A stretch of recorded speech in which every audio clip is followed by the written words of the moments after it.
Hey. Welcome back to Cash Therapy. Do you remember 2015 when streaming was simple? One app, one Yeah. password, one bill. It was easy, right? So why does trying to watch TV now feel like a full-time job managing 20 different terrible subscriptions? Yeah. Let's check it out.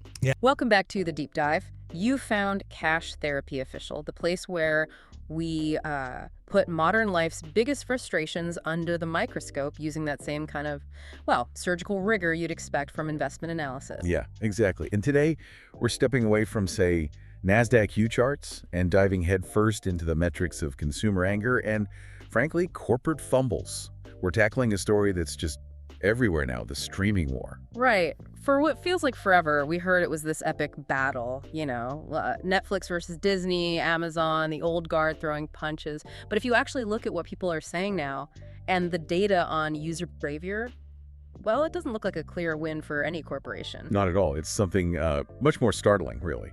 The popular take, and honestly, the market reality seems to be the streaming war. It's over. And the winner was piracy. Okay, let's be super clear, though. Our mission today isn't about judging the rights or wrongs, the legality of piracy. That's not the analysis we do here. No, definitely not.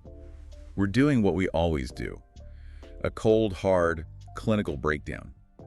A post-mortem, if you will, on corporate self-sabotage. We're looking at consumer psychology and how this massive multi-billion-dollar industry basically authored its own downfall.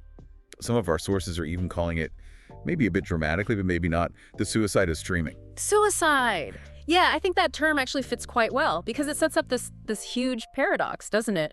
From a business analyst perspective, how did these companies with all the tech, the legal product, billions in capital, how did they manage to make paying for their things so much harder, more expensive, and frankly, more annoying than just, well, stealing it? That's the core question. How do they make the paid product worse? It defies basic business logic. Exactly. So to figure out that failure, we kind of have to rewind, right? Back to when things were actually working, the quote-unquote golden age.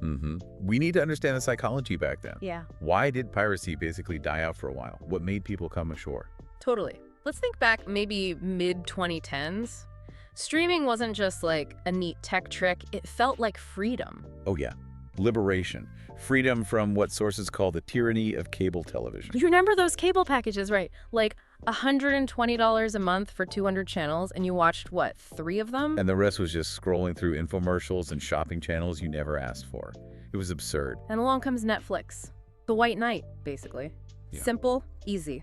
And that simplicity, that's the absolute core of why piracy faded. It wasn't some sudden moral awakening in the population. Right. It was about utility. Convenience trumped everything. There's this great quote in one source, really sums up that collective feeling. I sailed the high seas for years. I came back to shore when streaming was convenient, reliable, and a decent price. Boom. That's the whole business case right there. Netflix didn't win on morals. They won because they were easier. They were better. It was utility, like electricity almost. Yeah. One bill, maybe $9.99 back then, for pretty much everything you wanted to watch. And crucially, no ads. Reliable streams. No risk of, clicking the wrong link and getting a computer virus. They just removed all the reasons not to pay. And it worked.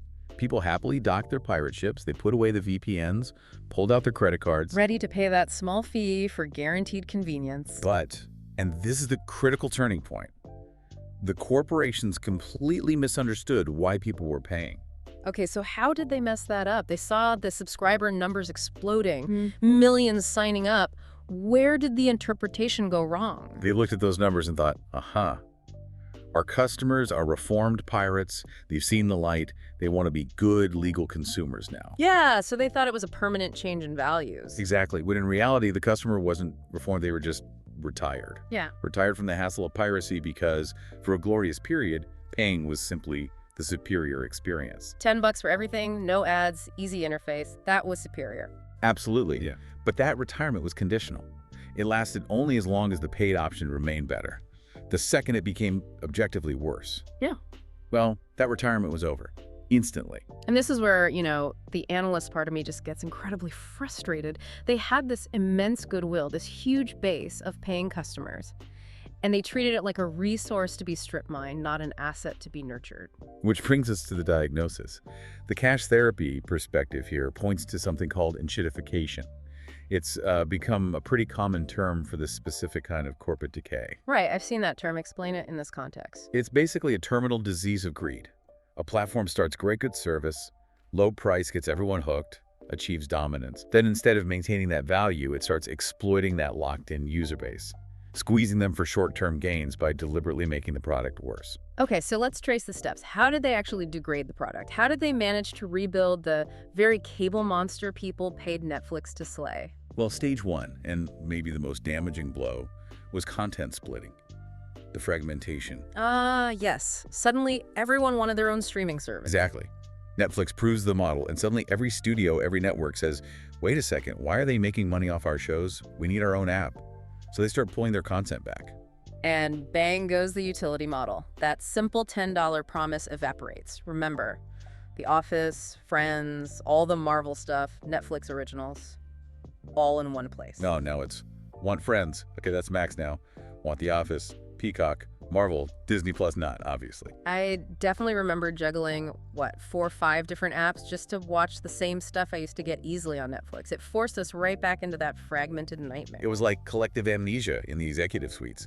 People paid to escape that mess, and the industry's response was, let's make them do it all over again, but with apps instead of channels. Madness. But okay, fragmentation was step 1. They didn't stop there, did they? Oh no, step 2, just piling on the pain. Aggressive price hikes. And this wasn't just like a one-off adjustment for inflation, right? Not at all. It felt relentless. Multiple hikes across multiple services. And think about this. As the libraries got smaller due to fragmentation, did the prices go down to reflect less content? Of course not. They went up. Repeatedly. Right. The data shows it. That original $9.99 premium, ad-free dream, it's ancient history. Yeah. If you want the equivalent today, top-tier 4K, multiple screens across the main services, you're easily looking at, $60, $70, maybe $80 a month, even more sometimes. So less content, more hassle, way more money. It's impressive in a bad way. They cranked the price while actively reducing the convenience. And that leads right into the final insult, the move that really felt like contempt for the customer. Let me guess. Commercials. Bingo. Adding commercials to paid subscription tiers. This one still boggles my mind. The whole point, the absolute bedrock of streaming's appeal over cable, was no interruptions. Exactly. You paid money specifically to avoid ads. Yeah. That was the deal. You were exchanging currency for your time and for a seamless experience. But now you can pay, $15, $17, even $20 a month for a standard plan? Only to have your movie interrupted by the same loud, annoying ads you try to skip on YouTube. One source put it perfectly, ads in the middle of a movie you were already paying for.